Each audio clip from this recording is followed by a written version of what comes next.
Hello there, welcome to the Saroy channel, wherever you are in the world, and so much love to each and every one of you. I hope you're doing great. I'm doing great, thank you very much.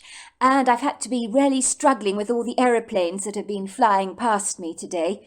So it's difficult to record when you've got aeroplanes because they just spoil the whole story. So I have to put everything on mute while I wait for the aeroplane to get over. But anyway, it is so fabulous to be with you today, and I'm so glad you've joined me. And as I always say, there's nothing that beats a good story. And I love the characters, I love how the story weaves together, and I'm so glad you appreciate that because I do.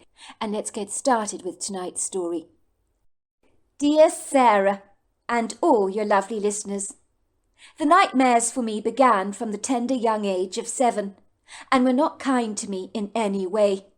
For many of my nights in those early years were dominated by the insufferable influences of a menacious nightly terror that would be so petrifying I would scream so loudly that my parents would bolt into my bedroom like two spirited untamed stallions who believed something quite dreadful had happened to me. The first time that unfortunately occurred, my mother ran into my bedroom waving a baseball bat in her hand, while my father, armed with a revolver at the ready, was willing to take on any aggressor that he believed had entered my bedroom at the dead of night with insidious, guileful intent. To watch them it was probably hilarious, but no one was laughing at the time. My mother remembers the first time she heard my frantic cries as the most terrifying night of her entire life. As for a mother, hearing one of your children scream out is not an enviable experience. "Chills ran down my spine," she told me. "I jumped out of my bed like a jumping jack, determined to avenge anyone that came anywhere near you. But I did not realize that the aggressor I was taking on was not something I could physically see, for it resided in your dreams, and was not something I could overcome with a baseball bat. It left me feeling so helpless, so uselessly incompetent as a mother." When they entered my bedroom, fearing the worst, they were greeted to a sleeping child that was tossing and turning fitfully in her sleep. Soon they got used to the inauspicious nightly terrors, if you can ever get used to something like that. But like anything in life, even if it is unpleasant, you have to learn to adjust to living with it. They'd shake me so hard to rouse me from my sleep. Indeed, my screams would unabashedly wake up my 2 younger brothers, who were between the ages of 3 and 4 at the time, that would trail into my bedroom in their tiny pyjamas, clutching their teddy bears, crying because they'd been rudely awoken, and my ear-piercing screams had scared them half to death. So they began to howl, and it certainly did not calm them down. So the rising tension in our home grew exponentially, like leavened bread, you could say. When I was in this lucid, dreamlike state, my mother told me I'd be sweating and hyperventilating, oscillating my arms around me and crying out, "No! No!" It was hard to believe that what I was experiencing, in my illusory state of mind, had not really happened to me, for it had felt so incredibly real. "It's all right, Amelia," my mother would whisper. "It's all right. Everything is just fine. I'm here with you. You were just having a dream. Nothing can hurt you. You're safe now." She'd grab my arm, squeezing it tightly. Sometimes to wake me up, her strategy was to shake me vigorously, or even slap me firmly on the cheeks. And if all else failed, she'd throw ice-cold water on my face. The latter I did not appreciate. I'd sit up gasping in my bed. Both my parents would glance at each other with worried eyes, and then back at me as if to say, "Oh my God, it's happening all over again."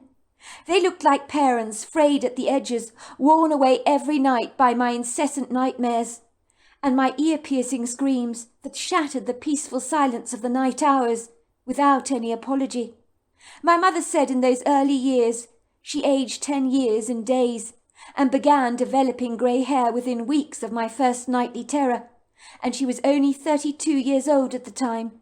Then there were my brothers, 2 upset, very grumpy, sleep-deprived, belligerent boys who were not responding terribly well to my screams, that perforated their peaceful dreams with the fragments of my own nightmares.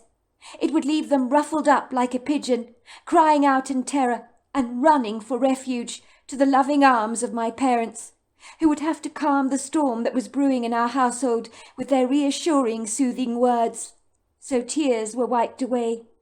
Kind, reassuring words were uttered, and warm milk served with chocolate chip cookies that were dished out to us liberally, and the sweet bounty sent us off to sleep, feeling as if our fears had been momentarily soothed. It would seem I was rudely sabotaging the peace in our home by impregnating it with the uncongenial bouquet of my fitful nightmares, a disagreeable fragrance so pungent it seemed to cling to my brothers like silk from a spider's web, and was hard for them to shake off. It was almost as if my fear was like an infectious pestilence, so that my impressionable brothers caught it. So my fear seemed to cross over a bridge from me to them. Ostensibly suggestions can bear roots and blossom, especially in the callow and young. So my brothers began to be plagued by the incessant worry that my monster was after them as well, and they were beginning to see it vividly in their own imaginations. My little brothers went to bed every single night, insisting my parents check their closet and under their beds to make sure no monster was loitering around. I knew their untamed fears were all my fault. My nightly terrors had spread like a rampant, out-of-control wildfire, and my parents were at their wits' end about how to address a problem that you cannot physically see. When I was born on the 8th of May, 1982, my mother thought she'd got off lightly with me, but how wrong she was about that. She falsely perceived that she was one of those lucky parents that could sleep through the night without me bugging her on my baby monitor by demanding her attention at some ungodly hour of the night. My mother ascertained she was truly blessed in that regard, as her two best friends with babies of similar ages to myself tirelessly complained about being woken up at all hours to a screaming baby. So I may have been good as a newly born child, but at 7 years old my parents were getting the sleepless nights that were now long overdue, like an expired book at the library that simply must be returned. "Now you listen to me, sweetheart, and you listen good," said my mother, running her hands affectionately through my brown hair that was soaking from my own sweat. She wiped away the discontented tears that were rolling down my cheeks with a tissue, which she would dab over my face. "There are no such things as monsters, do you understand that? No such thing. You've just got a very good imagination, that's all." "What's an imagination?" I asked her.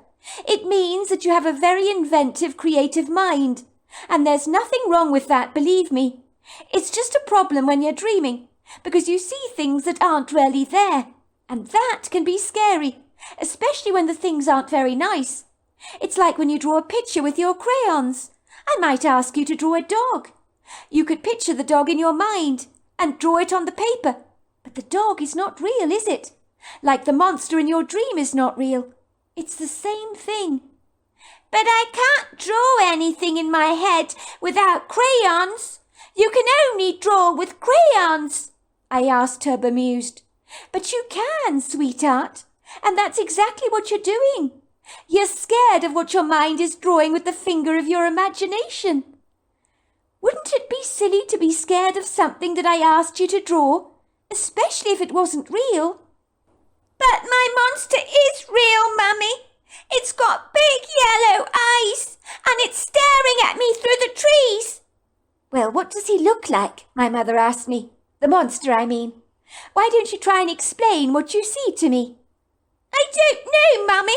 I just see black, big black in the trees, and big yellow eyes. I know he's there. He's watching me. I can hear his breathing. He's very, very scary. Very big." "Of course he is, sweetheart. And anyone would be scared to see that in their nightmare. But try to remember it's not real." Soon the nightmares I was experiencing were so out of control that I heard my mother talking about the issue with my father. "Our daughter is traumatized," she told him. "Don't be ridiculous, Sandra. Where on earth did you get that preposterous idea from?" "I don't know, Stephen, but something's not right. Supposing someone's abused our daughter without our knowing about it. You hear stories, don't you, about that all the time? and kids are often afraid to speak up about it to their own parents in case their parents fail to believe them. What if she's going through something like that, and the nightmares she's having are not about the monster in her dream, but something that's playing out in her real life, under our noses, that we're obliviously unaware of? I've heard about things like this on television before. The mortifying things that happen to our children defy belief. I'd like to remind you, Stephen, there's some weird people out there who are capable of doing, impure things with your kids. I'm sorry, I'm not going to say the word or spell it out to you, but you know exactly what I'm talking about.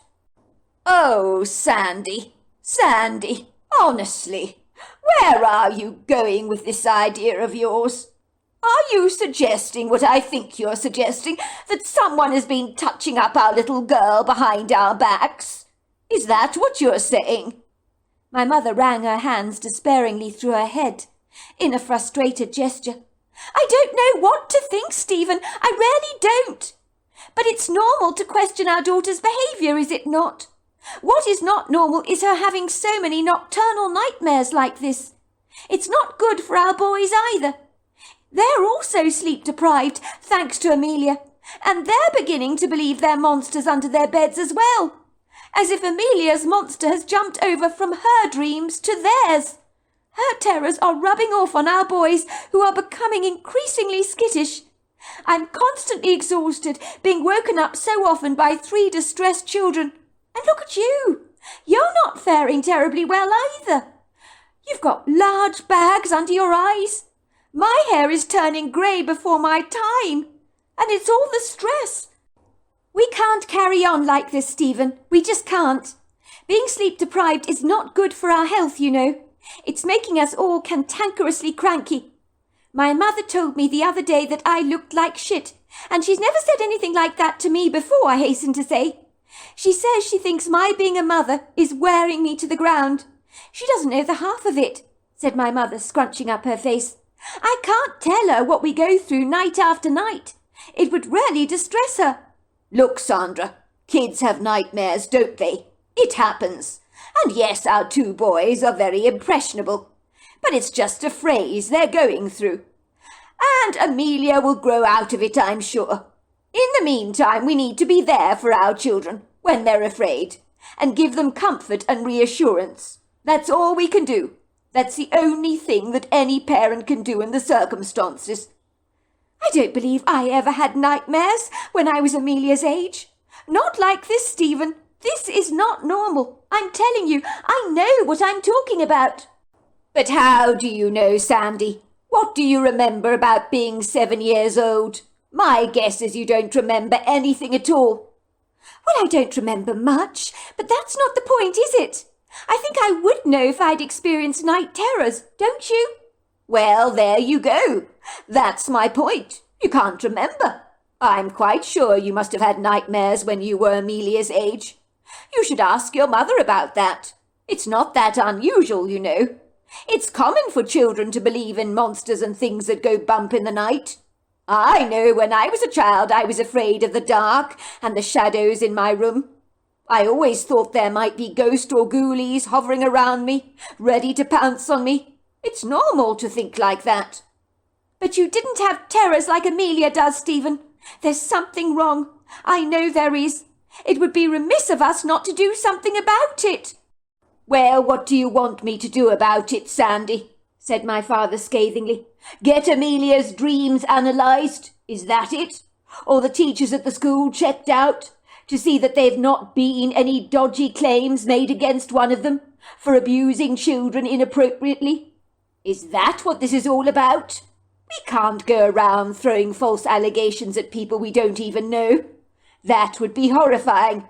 And the teachers at every school have all had background checks, I'm quite sure of it. They're very careful about those kind of things these days.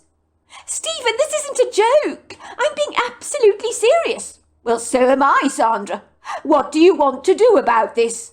I think we should take Amelia to a child psychologist. That's what I think. Are you for real? Absolutely. The child psychologist knows how to get through to a child. That way she might be able to find out what is troubling Amelia and possibly give her some useful, invaluable life tools to help her overcome her fears. I remember seeing a program on television about it once. A woman who was terrified of spiders. She received therapy, and in the end she was so comfortable with spiders. A tarantula was actually crawling over her hands, and she was nonchalant and indifferent about it. The transformation was miraculous. Before, she couldn't even be around a spider without hyperventilating. I'm sure a therapist could be able to help Amelia, help her overcome her angst, and that would make our lives so much better.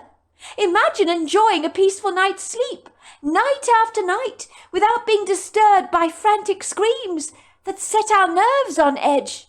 You really think this will help Amelia? Isn't every kid here in Los Angeles engaged in some kind of therapy? And every adult, come to speak of it?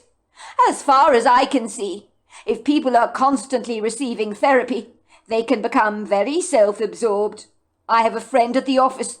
Not so much of a friend anymore.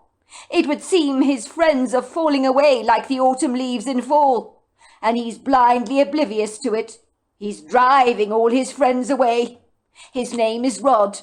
Well, ever since he has gone into therapy, he's become so focused on himself. He was saying his therapist has told him he has allowed people to walk all over him all his life, and that he needed to become more assertive, to stand up for himself. He's taken that advice to heart, or more appropriately, to an extreme.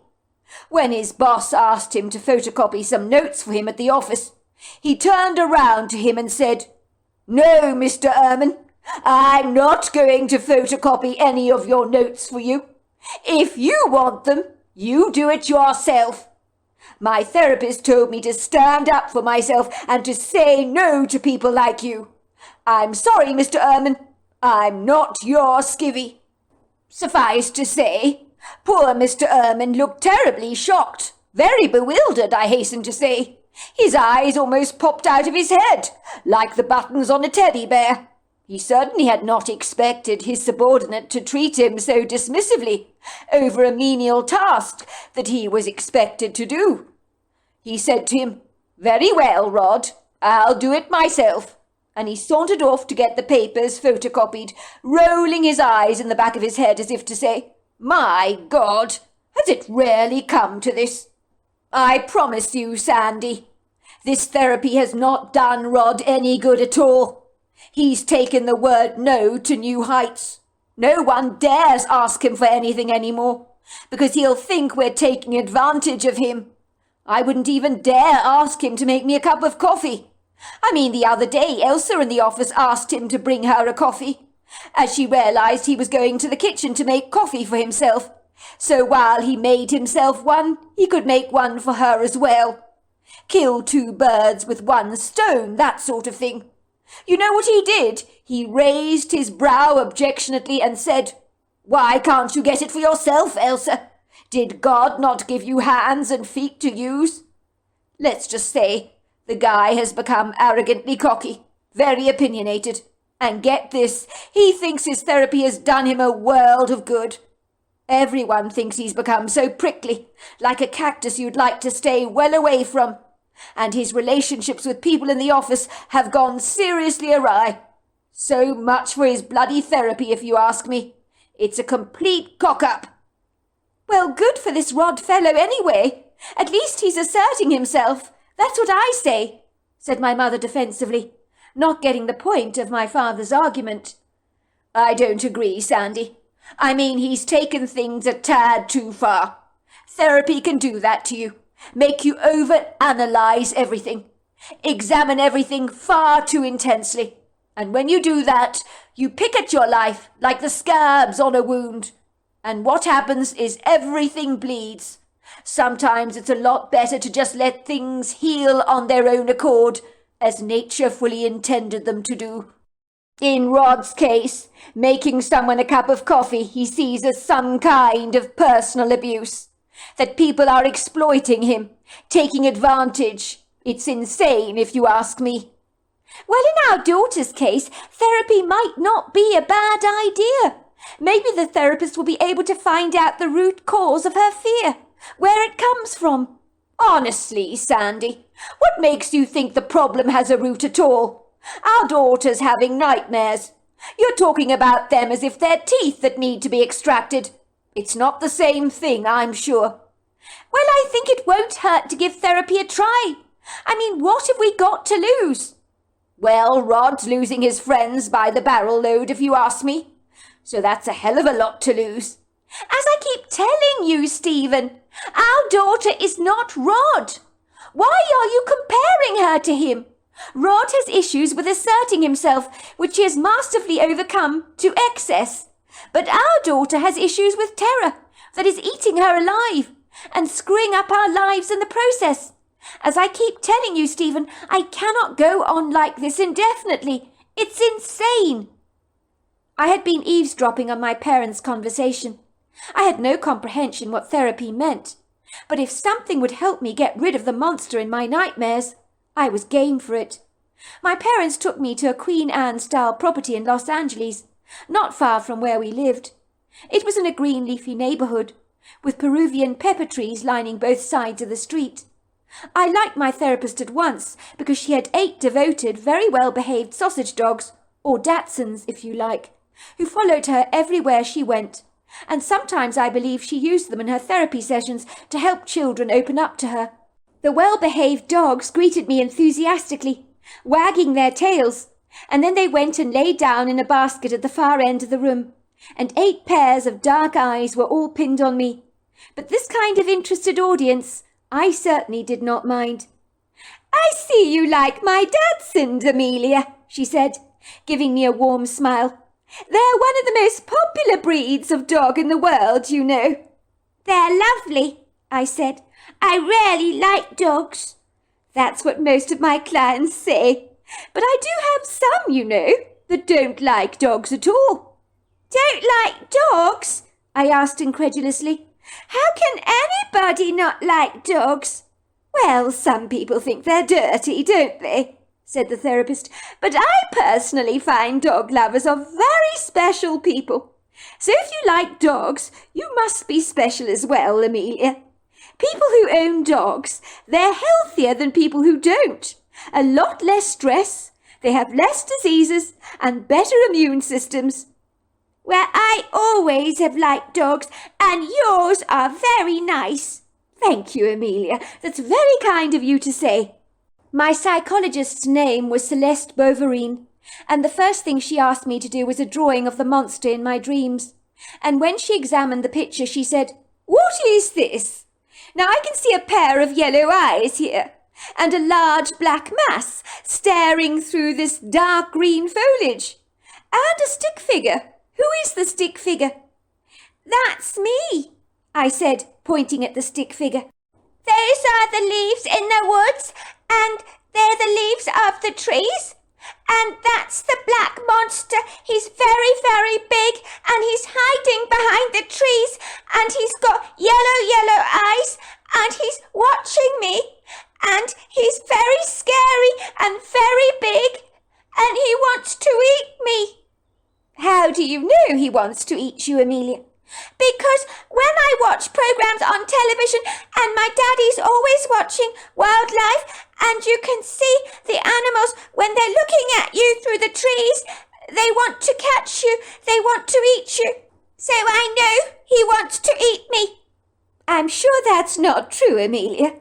Even if he is watching you, it doesn't mean he wants to eat you. He could be just very interested in who you are. Have you thought of that?" I looked at the therapist indignantly. Was she for real? I cocked my head to an angle and said, "'Cause everybody knows monsters eat people. Everybody knows that." "You know, Amelia, you can't presume to know what the monster is thinking. He's hiding behind the trees, looking at you. But you don't know what's going on in his mind, do you? You just think you know. How do you know it's not a vegetarian? Some of the big scary dinosaurs from the past were vegetarian, you know. They may look scary, but they were benignant." But Jurassic Park, the dinosaurs were very, very scary. The people had to run away fast. That's a movie, Amelia. It's not real. Stage props were used and clever computer manipulation. You do know that monsters in your dream are not real. You made them up in your mind. That's what my mum says. She says when I'm dreaming that it's not real. She says I draw pictures in my head using a magical invisible ink on my fingers.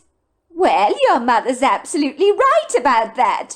We need you to understand, Amelia, that the black thing in the tree staring at you is not going to harm you, because for one, it doesn't exist.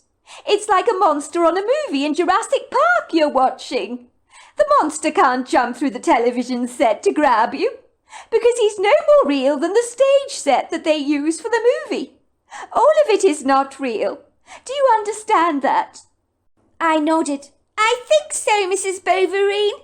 Good girl. I think we're getting somewhere, don't you? Now I want you to do something for me.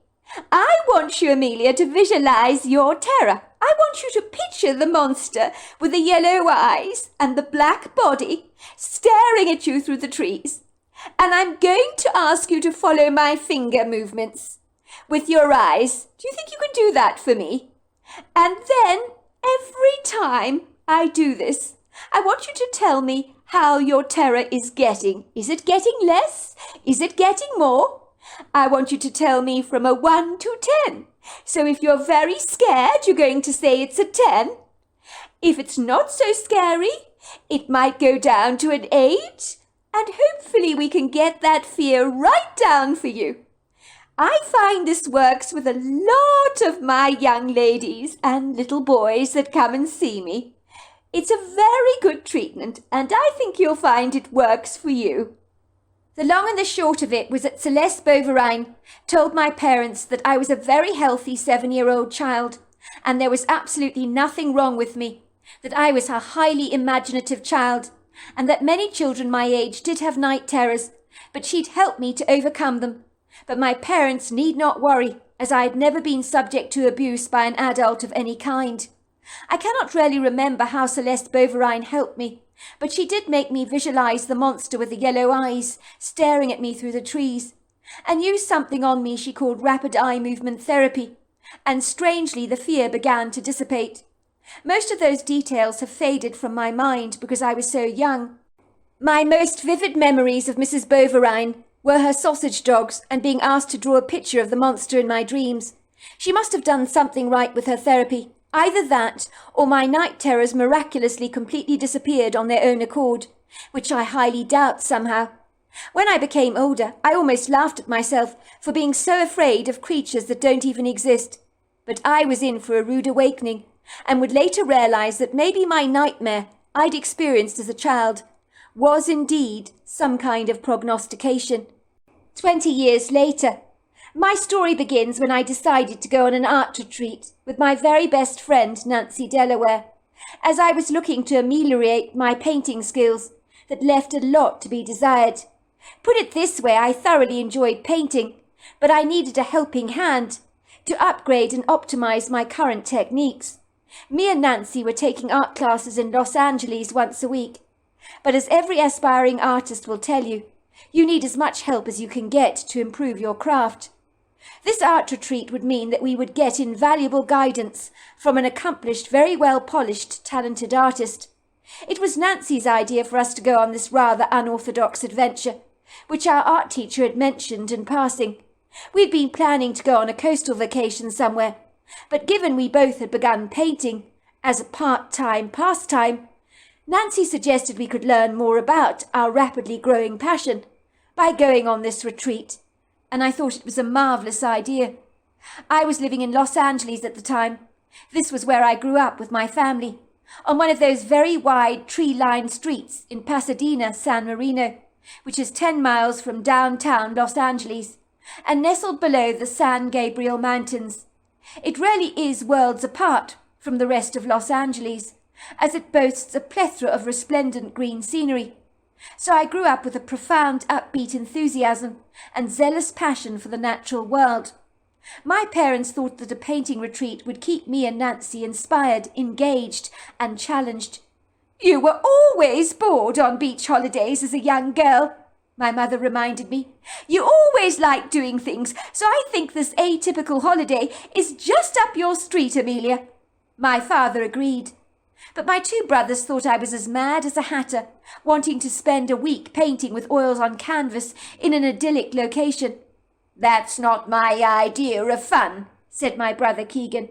"My idea of having a good time is wild parties on the beach at night, and days spent on the beach surfing and playing volleyball."